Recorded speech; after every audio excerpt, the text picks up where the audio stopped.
So after my last video, I decided to try a couple different things. So I made a whole bunch of swatches and I'll show you what I found out. So this swatch is actually done on my Singer.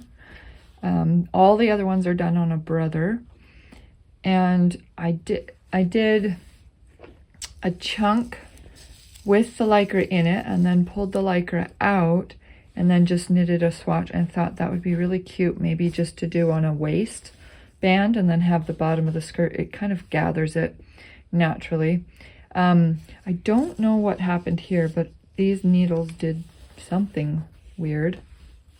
But that's what it looks like on a Singer. Now if I go in really close, what I did was I put the yarn and into a regular feeder, so I did not put it in a plaiting feeder. And it kind of gives more of like a solid fabric look. You can't really tell that it's knitted. And then in this sample here, this one's done on a Brother. This one says tension 0. I did 60 stitches and 60 rows. This +3 is talking about the dial on the top of the mast. So you'll have little dots, and I put it to the third dot on the plus side. So I tightened the yarn, but the Lycra is always to the absolute negative. So -3 would be the Lycra. The yarn is in the normal carrier this time, not in the plaiting feeder, and the yarn is not separated. And for some odd reason, if I remove this, you'll end up with all of these kind of lines and rows. When you come back and forth, it kind of twists. When you don't have it in the plaiting feeder, it twists around and they kind of get linked, and so you'll end up with, you know, an uneven look. This one is tension 0, 60 needles, 60 rows, +3 in just the yarn. The yarn is in the normal carrier this time, but the yarn is separated. So the normal carrier has a and a B slot, as you can see. So you put the Lycra in the B slot and the yarn in the A slot behind, because again, on a knitting machine, the back of the fabric is what you're seeing. So you want that Lycra to go to the back. One thing to note on a Brother, in order for the needles to actually knit that B section, you have to push in the MC button. My MC button is stuck along with my lace, so I just push both of those in, and this is the fabric that knit. So actually, this one does actually look just like regular knitting. You can see the V's of the knitting as you go up, and compared to this one over here, you can see that it is kind of a better fabric. So that's even with it in the normal feeder. Okay, so this one is the swatch we did in my last video. I put these in at needle 21 on each side. So between here, you have 40 stitches.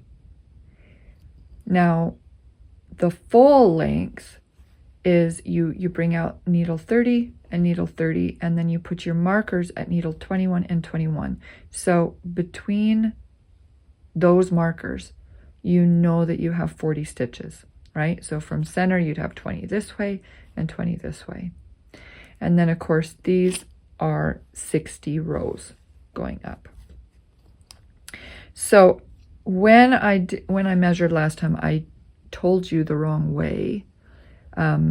This ruler reads from right to left, so it's backwards from other rulers. If you notice, 121 is to the left side, and I did it the wrong way. So technically I should have gone this way: 95, 94, 93, 92.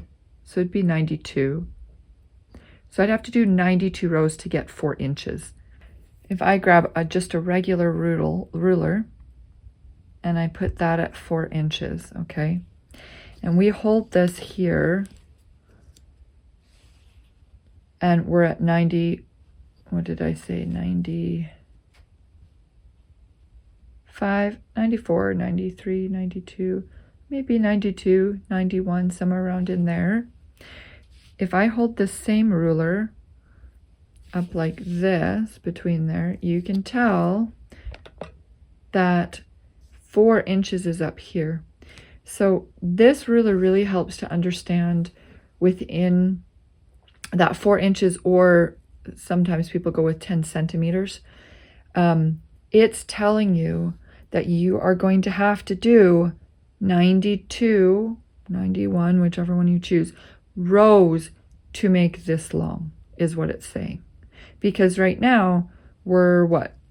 That's almost 2.5 inches, right? So that's what the ruler's telling you. Same thing with the centimeters, or I mean, sorry, the stitches. So if I flip the ruler over, you'll see S, that's for stitches, and you place it on the inside of that because we're only measuring that 20 stitches between. And when I do that, it's sitting at 55. If I go this way, you can see it would go up to 60, right? So it's at 55. If it was over here, I would go 55, 56, 57. And I think in the other video, I was going down. So it's saying you have to do 55 stitches in order to get 4 inches. So if we, again, stick this like this, 4 inches is over here. So it's doing the math for you to get that many. This swatch, just to help you check it, this swatch was 30 stitches or 30 needles on this side of 0 and 30 needles on this side of 0. So that makes 60 stitches. So if I take this and I roll it out to hit the end there, and I roll this out to hit the end there, you can see that 60 stitches is just a little bit longer than 4 inches. And I'm probably stretching this a bit, but 60 stitches is a bit longer than 4 inches. So 55 stitches would be correct. This ruler is really good for that. So that's kind of how you figure out what your gauge is doing and then how many. So you would take a measurement of your waist, let's say it's 20 inches, and every 55 with this fabric, every 55 needles would equal 4 inches. So you would take 20 inches in your waist, you would divide that by 4, so it would equal 5, and you take 5 and you times it by 55, and that's how many needles you would have to use to get a full circumference if you're using, say, a double bed. And then of course you would half that just for the front and the back. Does that make sense? Hopefully it does. Okay, not that your waist is 20 inches. I don't know a person who has that unless they're wearing a corset. Okay, so this is the next sample that I did, playing with things. If I zoom in here, you're gonna notice that the fabric, and I did not put the little notches at 21 because what I'm doing here is I'm just trying to figure out what style I like of fabric. All of these fabrics could be used. Even this one, this is the Yarn Together in the normal feeder, so not the plaiting feeder. This whole swatch is done with the normal one. We could actually create a fabric that has little lines. I mean, that would probably look really cool in socks if you wanted to. If you're going for just a regular, you're going to want to switch and separate the yarns, just like I told you in the other one, and hit that MC button if you're on a brother. I don't know what happened on the edges here other than my, there would have, when I was going back this way, there would have been something that just slightly caught and tightened those stitches. So that's what that is, but you can just ignore that. That's just user error. And this is with your plaiting feeder. The yarn is separated in the plaiting feeder and you get this look. And that's the same as the look I showed you at the beginning. So you can kind of choose what you like and what kind of suits you the best. Okay, here's another sample that we did. Here's my little guy. Oh, I know what I'll do. I'll just move the board. Here we go. Okay, here's the next sample. Now this one I stuck in two green and red into the back, and then I stuck the Lycra into the slot B. This is the normal feeder. So you can see in the normal feeder, if you just separate those, you pretty much always get a normal looking fabric. And then I wanted to put in a thicker yarn. So this is a thicker yarn. And the thicker yarn, because it's so big and the Lycra is pulling, you actually end up with the yarns collapsing in on each other, and they create kind of this really cool box look. So instead of it being V's, it's kind of little boxes. So you can play around with that, but what it's doing is it's crushing that whole V down into a box. And then this one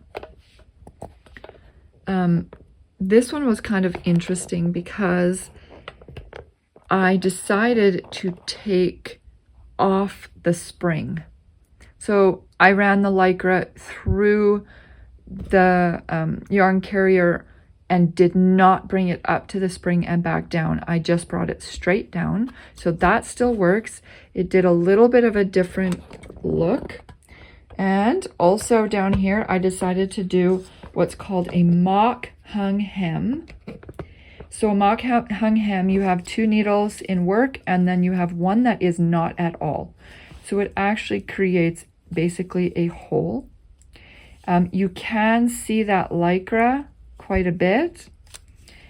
So right here, I start here with waste yarn, and then I stick ravel cord in, and then I knit 20 rows, and then I took one, I think it was the needle on the left, and I pushed it to the needle on the right, but left that needle, I just took the yarn off in work and then did it all the way across. That creates a hole in the fabric. Okay, that creates your eyelet.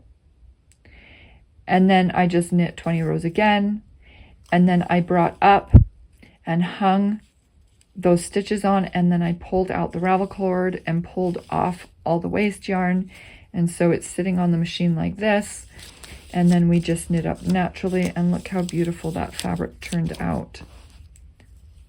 Like, you could make a really beautiful sweater with that as your neck or your arms or whatever. I don't know, I am a little bit worried about these threads kind of busting.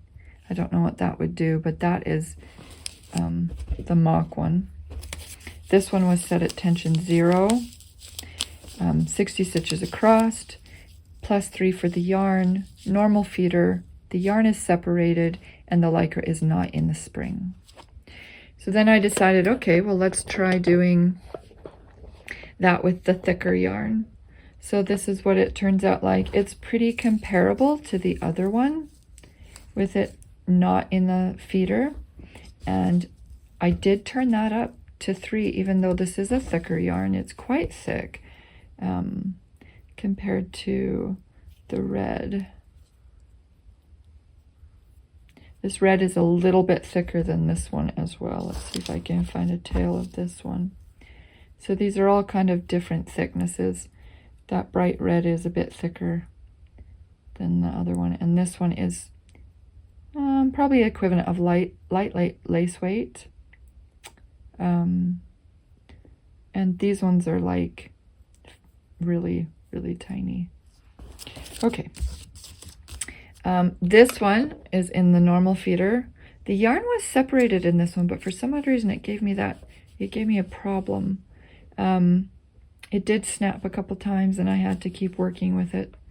And I turned it up to tension 2 for the yarn, and I'm pretty sure the tension 2 made them a little bit bigger, and so when they came down, it maybe is why it kind of looks like that.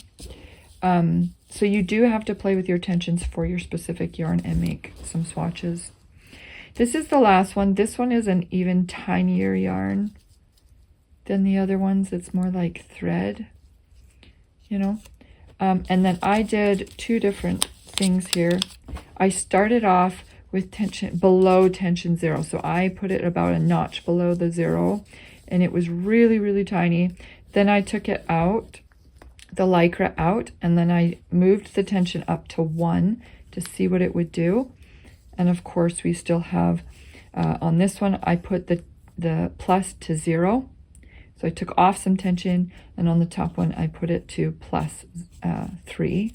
Normal feeder, yarn separated, Lycra, not in the spring for that one. Okay, so this is the last one. I did a long piece, and all I did in this one was I changed the tension dial. So as you can see, the fabric all looks the same. This one is your smallest tension. So this is tension 0, Lycra broke there. And then I've got tension 1, 2, 3, 4, and tension 5.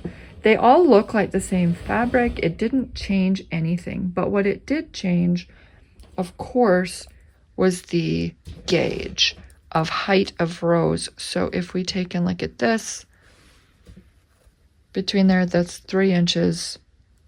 That one jumped up a little bit, almost 3.5, it's about 3 3/8. This one is over, so 3 5/8. This one is 3 3/4. This one is 4. So if you are changing just the tension on the actual carriage, you can still get the same fabric, but you're changing your gauge. So the reason we want to do this is because the feel of the fabric. So as I get down here, this is more stiff. It's more like a solid fabric, right? Because they're so close together. This one's a little bit less, like, this one's just a little bit less tight. So it's a little bit more movey. And then as you go along, you bring it to like really malleable fabric. So if I just pull these pins out, maybe I can show you the difference in stiffness. So there's the stiffness there, and then here's the stiffness here. It just kind of folds and crushes. This one is really kind of stiff, right? So see, if I'm going like this, you can kind of see that this one is a little bit more drapey. So you can decide what you want, what tensions you want. This one I did with the yarn feeder tension dial up at the top. This one was just at 0. So I didn't tighten this one up at the top. But if I redid this one and did it in a regular, oh yeah, and this one was done with the plater. So if I did it in a regular yarn feeder, yarn separated, no tension spring, it would make a completely different fabric. Yeah, there you go. Hopefully that helps. Now go play with some Lycra on your knitting machine. Make some swatches and see what you like.